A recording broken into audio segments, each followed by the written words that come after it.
dears, it's Menopause Taylor, returning to give you yet another informative tutorial on menopause. To tell you where we are in the series, this is a unit on the problems, principles, and powers for managing your menopause your way. It started with video 186, and this is video 90.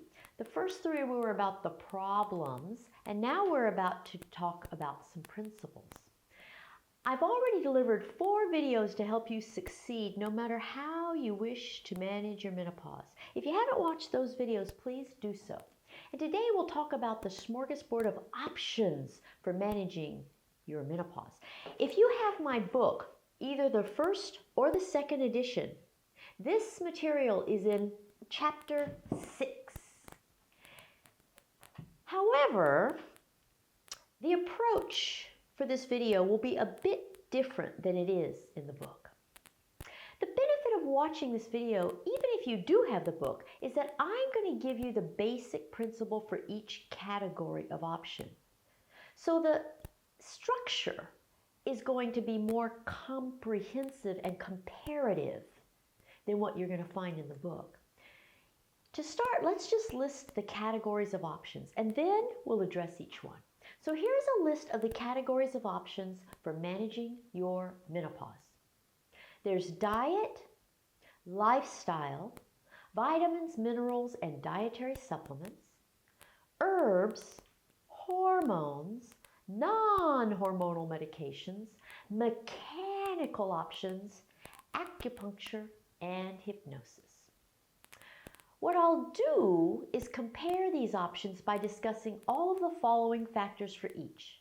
And at the end, I'll create a chart that summarizes the information. So we'll address the scope of management, the limitations of management, the pros, the cons, and the flaws. And we'll start with diet. Your diet affects every aspect of your health. It is at the very foundation of how your body functions, whether or not you're menopausal. But you have to address your diet as long-term, ongoing, permanent.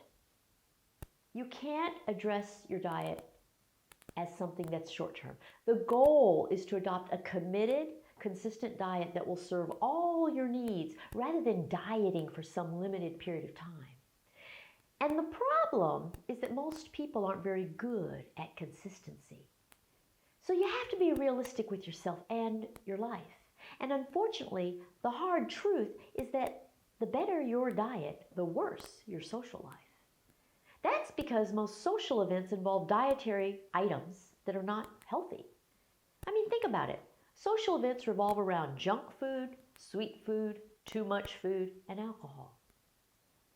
The other pitfall of diet, as an option for managing your menopause, is that you have to depend on the food industry. And the food industry is a lot more concerned with the health of the food industry than they are with the health of their consumers.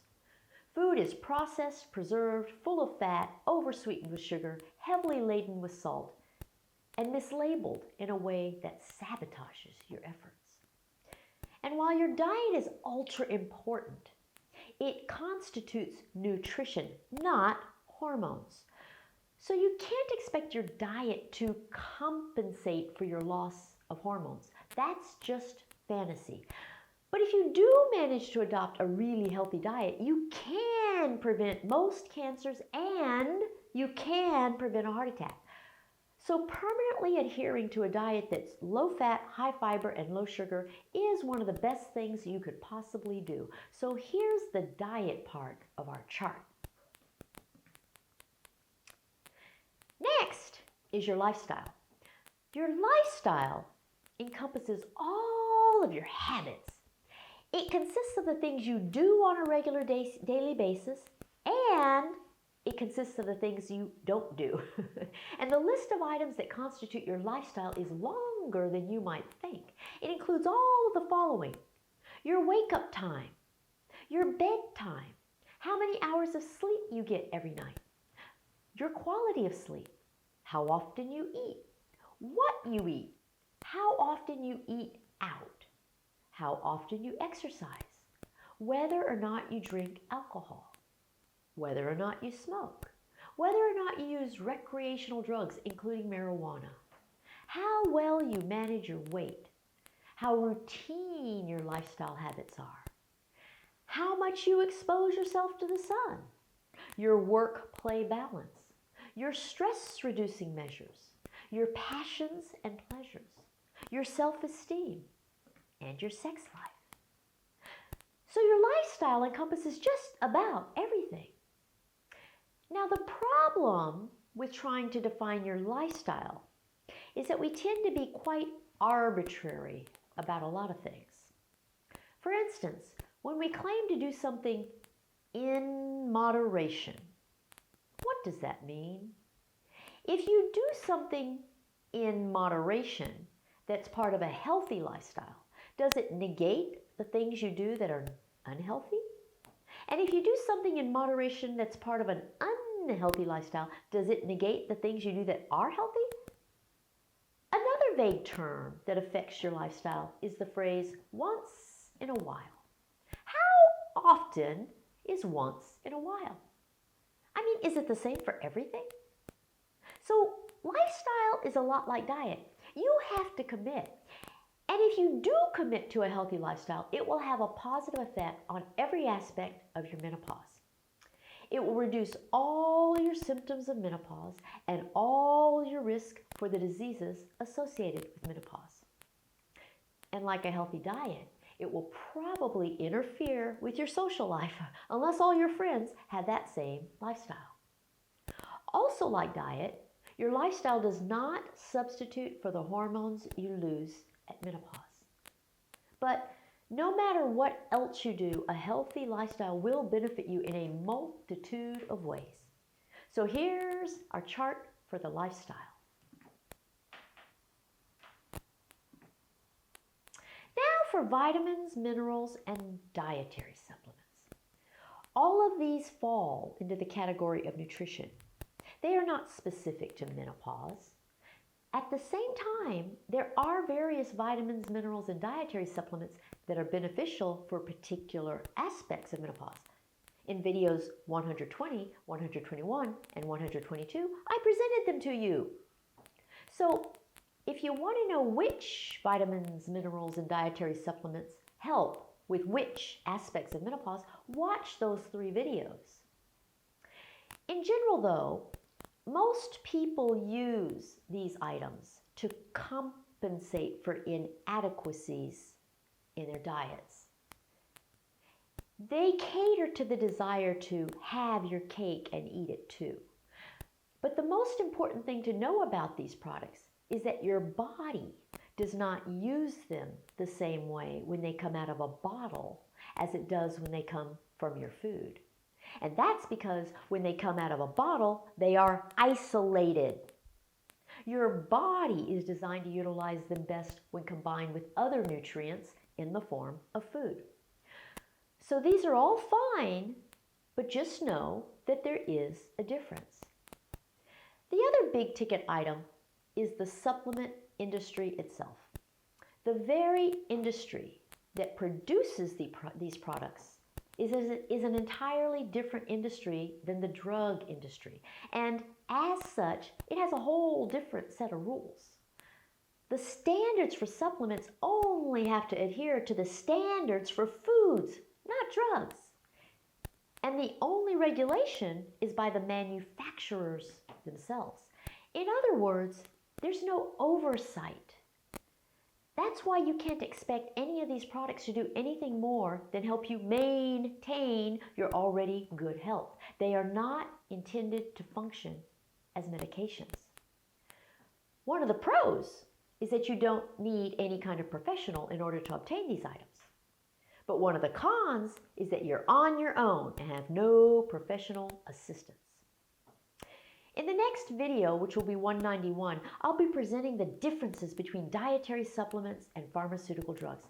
It will be one you don't want to miss. So here's how vitamins, minerals, and supplements stack up on our chart. Next are the herbs. Herbal products are plants that have some medicinal qualities, so they hover in a world between food and drugs. Some of the herbs can reduce the severity of the symptoms of menopause, but notice that I used the word reduce. I did not use the word alleviate. Different herbs are effective for different symptoms. So you have to know which herbs to use for which symptoms. I gave you a video with all that information. It was video number 123. But the thing about herbs is that they are very weak. They'll work for a while, but not forever. So you have to keep changing your herb cocktail. You can do that alone, or you can do that with an herbalist. But unlike drugs, herbs are not pure, guaranteed, or consistent. They're more like produce, with some being big and robust and others being kind of scrawny and weak. And there's no research on herbs, so you have little data to guide you. And nor is there oversight of the industry. Anyone having anything to do with herbs can make any kind of claim about them. And there's no accompanying literature to warn you about the side effects, even though there are side effects. Herbs do not provide the benefit of preventing the diseases associated with menopause. So your level of expectation has to be lower if you choose herbs. They are not as effective as hormones for menopause. And here they are on our chart.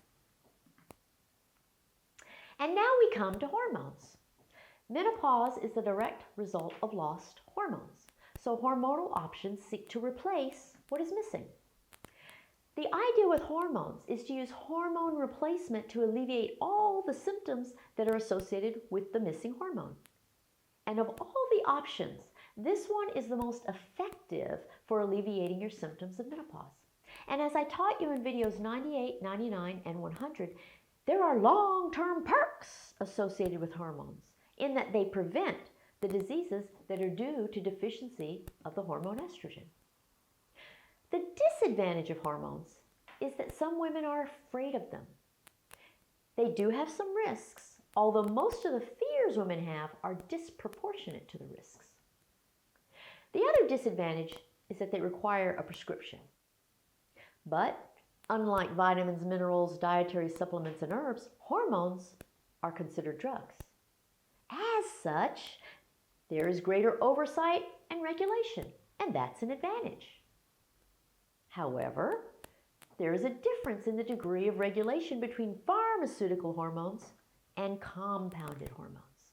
In video 192, 2 weeks from now, I'll present the differences between bioidentical, compounded, custom, and pharmaceutical hormones. You're going to find that video very valuable. As with everything, hormones have both benefits and risks. With pharmaceutical hormones, you get a big list of all the risks. There's no hidden data. With compounded hormones, you don't. But of all the options, hormones are the most precise option for the actual cause of both the symptoms and the diseases of menopause. However, you have to be a good candidate for taking hormones. And your candidacy for taking hormones depends mostly on timing and your overall health. Another disadvantage is that they're more expensive than other options. The biggest flaw with hormones is all the misconceptions about them that impair your ability to use them comfortably and effectively. So let's add hormones to our chart. Our chart is filling out nicely, isn't it? Next are the non-hormonal medications. Now these are all the medications, prescription or over-the-counter, that you can use for individual symptoms of menopause. They include things like sleep medications for insomnia, antidepressants for depression, pain medications for joint pain, statin drugs to reduce your risk of heart attack, etc., etc. So this category encompasses a large variety of medications. The idea behind non-hormonal medications is to treat each symptom individually. And that might alleviate the symptom, but it also adds up to taking a whole lot of medications. And each medication carries with it some side effects. And some of these medications are also very expensive. And you might require a prescription for some of them. The disadvantage is that none of them replaces the actual cause of the problem, which is the absence of hormones. Another disadvantage is that they don't prevent the diseases associated with estrogen deficiency, unless they're specific for that disease. So here is the non-hormonal medication row on our chart. Now we come to the mechanical options for managing menopause. Mechanical options include surgical procedures, aesthetic procedures such as hair removal or hair implantation, utilization of devices that you employ temporarily. So this category consists of odds and ends. If you use a fan for your hot flashes, that's a mechanical device. A surgical option may be necessary if your personal situation warrants it. For instance, if you leak urine because your bladder is sagging. And it's always a matter of balancing the benefits of having the surgery against the risks of having the surgery. Or you might weigh the benefits of having the surgery against the risks of not having the surgery. Some mechanical options are warranted if your risk of using any of the other options is just too great. So if you aren't a good candidate for hormonal or non-hormonal medications, a mechanical option may be your best bet. So the advantage of mechanical options is that they usually carry less risk for you than other options. But the disadvantage is that they are usually just temporary solutions. They don't cure the problem, and they may entail a lot of effort or inconvenience on your part. Are you starting to see how the benefits of one option may be the risks of another option? It's trade-offs, trade-offs, trade-offs, trade-offs. So here are the mechanical options on our chart. Now we come to acupuncture. Acupuncture is the insertion of specific needles into certain points on your body to manipulate energy flow. Acupuncture has been around for centuries. There is very little scientific evidence for it, but people use it for just about everything. The advantage of acupuncture is that it carries no risk. The disadvantage is that it doesn't work for everybody or for everything. And it also requires you to go to an acupuncturist. And like herbal options, you have to visit the acupuncturist often, usually weekly. And here it is on our chart. And finally, we have hypnosis. Hypnosis utilizes the subconscious state to change behavior. Your subconscious state is that half awake, half asleep state that you experience every time you drift off to sleep or begin to wake up. So hypnosis is nothing but suggestion. It's up to you to implement the suggestion and change whatever it is that's giving you trouble. The advantage of hypnosis is that there are no side effects or risks at all. The disadvantage is that there's no scientific proof that it works, and it requires multiple visits. Here's our chart again. Not only do you have 9 different categories of options, you have multiple items within each category.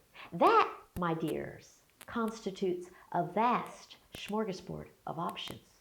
No woman is without options for managing her menopause. See, I see it as a great big buffet. You know, don't you love it when you go to a buffet and you can try a little of this and a little of that? I mean, it's not like ordering a menu item and discovering that you don't like it after it arrives. With a buffet or a smorgasbord, you get to pick and choose, sample this and sample that. You can take a little of the stew, the potatoes, the kale, the pasta, the fruit, the bread, etc. It's just a sample of each, and then you can go get a great big pile of whichever one you like best. Finding management options for menopause is no different. Be open to trying different things. The biggest problem I see for most women is their unwillingness to try different things. Most commonly, this comes in the form of being stuck in a mindset that imprisons you into considering only a certain category of options. All that does is make it unlikely that you'll find your best solution. Instead, use trial and error if you have to. If one thing doesn't work, try something else. And if something works beautifully, don't dissect a rose. If your body loves an option, but your brain doesn't like the idea of using that option, then you have to come to terms with whether you're going to listen to your brain or your body. In video 188 on your birth plan for menopause, I talked about how your brain and your body do not always agree. My goal with this tutorial was to make you aware of how vast your smorgasbord of options is. Take advantage of it. You can try morsels from all of these different categories. You do not have to limit yourself to just one. So here's a look at the whole chart.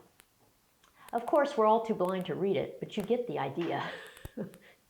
Just remember that everything, absolutely everything, has both advantages and disadvantages, benefits and risks, pros and cons. And that's where I'll stop today. If you need a consultation to ferret out the pros and cons of various options for you, schedule it at menopausetailor.me.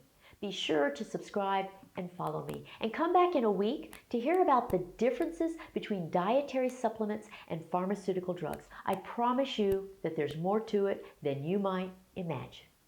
Bye.